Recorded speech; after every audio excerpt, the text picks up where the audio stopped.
আসসালামু আলাইকুম বন্ধুরা, কেমন আছেন সবাই? আশা করি সবাই ভালো আছেন। আজ ৬ সেপ্টেম্বর ২০২৫। প্রথমেই দেখে নিন আজকের শিরোনাম। গাজা সিটিতে ১২ তলা টাওয়ার ধ্বংসস্তূপে পরিণত। ইসরায়েলের বড় অভিযান শুরু। ফিলিস্তিনিরা দেখালো দৃঢ় মনোবল। ইসরায়েলি বর্বরতার জবাবে বলল, আমরা আমাদের জমি ছাড়ব না। গাজায় যুদ্ধের ৭০০ দিন পূর্ণ। গাড়িতে ঘুরতে থাকা জিম্মিদের ভিডিও প্রকাশ করল হামাস। ইরান ও কাতারের সম্পর্ক উন্নতি, দোহায় হল কার্যকর বৈঠক। ইয়েমেনের হুতিদের গ্রেফতারি অভিযান, জাতিসংঘ ও সহায়তাকারীদের মধ্যে আতঙ্ক। এই সব শিরোনামের বাইরে আরও অনেক গুরুত্বপূর্ণ খবর রয়েছে এই ভিডিওতে। আপনি দেখছেন রিয়েল নিউজ বিডি। চলুন প্রবেশ করি বিস্তারিত খবরে। গাজা সিটিতে ইসরায়েলের ব্যাপক হামলা শুরু হয়ে গেছে। আজ একটি ১২ তলা টাওয়ার উড়িয়ে দেওয়া হয়েছে এবং উঁচু ভবনগুলোর উপরে হামলার হুমকিও দেওয়া হয়েছে। গাজা সিটিতে ইসরায়েলি সেনারা নতুন অভিযানের সূচনা করতে গিয়ে মুস্তাহা টাওয়ার নামে পরিচিত একটি ১২ তলা আবাসিক ভবনকে ধ্বংসস্তূপে পরিণত করেছে। এই এলাকা আগে থেকেই হাজারো গৃহহীন মানুষের আশ্রয়স্থল হয়ে উঠেছিল। মুস্তাহা টাওয়ার, যার ছবি এখন আপনি দেখছেন, সেখানে শত শত গৃহহীন ফিলিস্তিনি আশ্রয় নিয়েছিলেন। কাছে রয়েছে কাতাইবার শিবির, যেখানে লাখো লাখো মানুষ তাঁবুতে বসবাস করছে। নিকটবর্তী আল আজহার ও ইসলামিক বিশ্ববিদ্যালয়ও এখন আশ্রয়স্থল হয়ে উঠেছে। পুরো পশ্চিম গাজা অঞ্চল প্রায় ১০ লক্ষেরও বেশি গৃহহীন মানুষকে আশ্রয় দিয়েছে। স্থানীয়দের দাবি, এই ভবনে কোনো সামরিক ঘাঁটি ছিল না, কোনো অস্ত্রও ছিল না। প্রতিটি তলা খোলা ও ফাঁকা ছিল। এটি শুধু গৃহহীন ফিলিস্তিনিদের আশ্রয়স্থল ছিল, আর কিছু নয়। এবার শুনুন ইসরায়েল কি বলছে। ইসরায়েলি প্রতিরক্ষামন্ত্রী হুঁশিয়ারি দিয়েছেন, গাজার জন্য নরকের দরজা খুলে গেছে, আর অভিযান চলতে থাকবে যতদিন না হামাস আমাদের শর্ত অর্থাৎ জিম্মিদের মুক্তি ও আত্মসমর্পণ মেনে নিচ্ছে, নইলে তাকে মাটির সঙ্গে মিশিয়ে দেওয়া হবে। গাজার মানুষ আজ স্তব্ধ। আবারও নিরপরাধ সাধারণ মানুষ, শিশু ও নারী ইসরায়েলি যুদ্ধের নিশানা হয়েছে। আইডিএফের দাবি, এই টাওয়ারটি ছিল হামাসের আশ্রয়স্থল। হামাস নাকি সেখানে উপরেও থাকতো আর মাটির নিচেও। আর আশ্চর্যের বিষয় হলো, আইডিএফ ওয়ার্নিং দিল এবং তার কিছুক্ষণ পরেই টাওয়ার ভেঙে দিল। যদি ভেতরে হামাস থাকতো, তবে আগাম সতর্কতা কেন দেওয়া হলো? সেখানে সাধারণ মানুষই থাকছিল, এমনটাই জানানো হয়েছে। তাই প্রশ্ন উঠেছে আইডিএফের উপর। হামাসকে কখনো বলা হয় সুড়ঙ্গের ভেতরে থাকে, আবার কখনো বলা হয় বিল্ডিংয়ের উপরে থাকে, অথচ প্রকৃত সত্য হলো ওটা ছিল শুধু গৃহহীন মানুষের আশ্রয়। এবার শুনুন ইমানের শক্তি আর গাজার কাহিনী। গাজা সিটিতে মুস্তাহা টাওয়ার ধ্বংসস্তূপে পরিণত হওয়ার পর এক ফিলিস্তিনি নাগরিকের শব্দ প্রতিধ্বনিত হল। সে বলল, আমরা আমাদের জমি ছাড়ব না, আমরা এখানেই থাকব, এখানেই আমাদের তাঁবুতে গাজার মাটিতে মরব। বোমা, ধুলো আর ছায়ের মাঝে এ আওয়াজ কোনো ক্ষোভের নয়, বরং নিজের মাতৃভূমির প্রতি ভালোবাসা আর ইমানের দৃঢ় সাক্ষ্য। গাজার মানুষ বলছে, বাড়ি ভেঙে পড়তে পারে, ইমারত মুছে যেতে পারে, কিন্তু মনোবল আর বিশ্বাস মুছে ফেলা যাবে না। আবারও সেই ভিডিওটি দেখে নিন, যেখানে ১২ তলা টাওয়ার ধ্বংস করা হয়েছিল। এরা সবাই সেখানেই থাকত, যারা আজ আর্তনাদ করছে।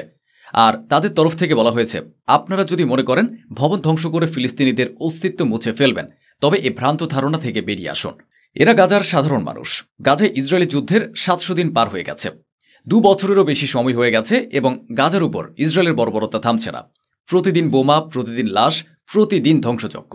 গাজার স্বাস্থ্য মন্ত্রণালয়ের হিসেব অনুযায়ী এখন পর্যন্ত আনুষ্ঠানিকভাবে ৬৪,০০০-এর বেশি ফিলিস্তিনি শহীদ হয়েছেন।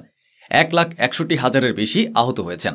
কমপক্ষে ৯,০০০-এরও বেশি মানুষ এখনও ধ্বংসস্তূপের নিচে চাপা পড়ে আছেন। লাখো মানুষ গৃহহীন। পুরো বসতিগুলো মাটির সাথে মিশে গেছে। দুর্ভিক্ষের অবস্থা এমন যে গাজা মানবিক অনাহারের সবচেয়ে ভয়াবহ পর্যায়ে পৌঁছে গেছে। মানবাধিকার সংগঠনগুলো স্পষ্ট বলছে, ইসরায়েলের বর্বরতা নিরপরাধদের উপর নেমে এসেছে এবং গাজা একটি জাতিগত কবরস্থানে পরিণত হয়েছে।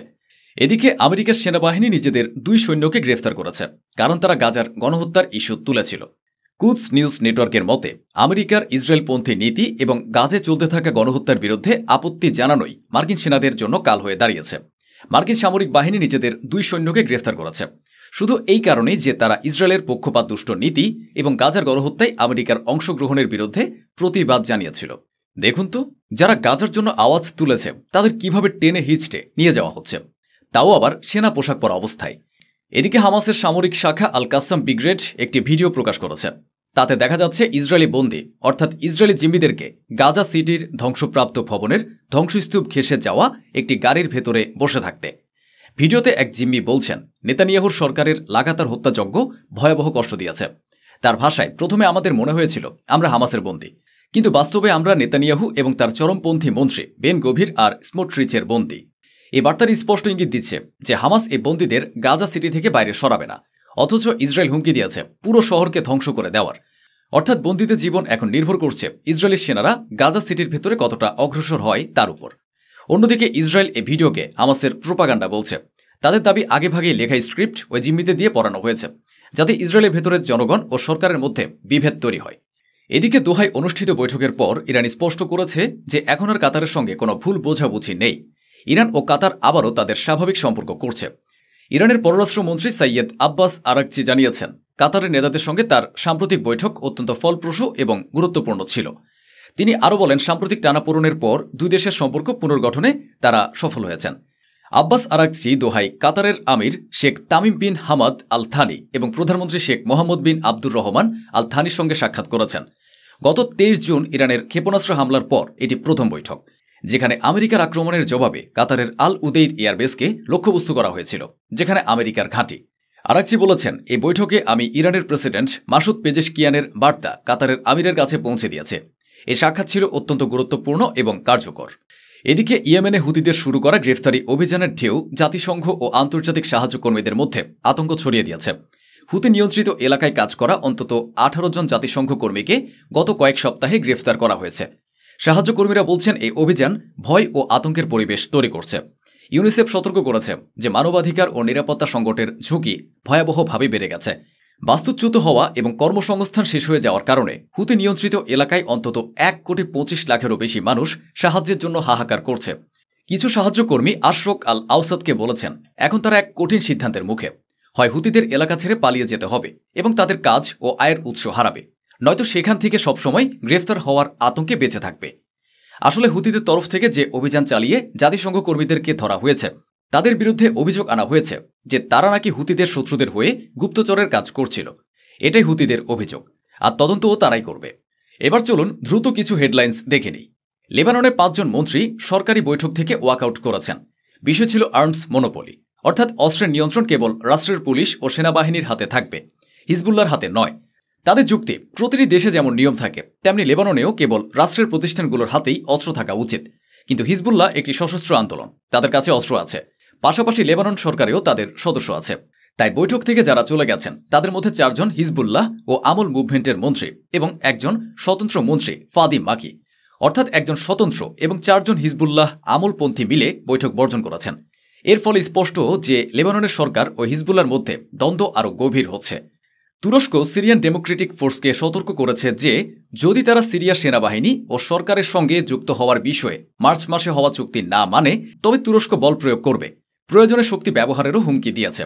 তুরস্ক এসডিএফকে একটি সন্ত্রাসী সংগঠন হিসেবে দেখে, কিন্তু নতুন সিরিয়ায় আহমেদ আল শারার নেতৃত্বাধীন সরকারের তরফ থেকে এসডিএফকে সরকারে যুক্ত হওয়ার জন্য আমন্ত্রণ দেওয়া হয়েছিল।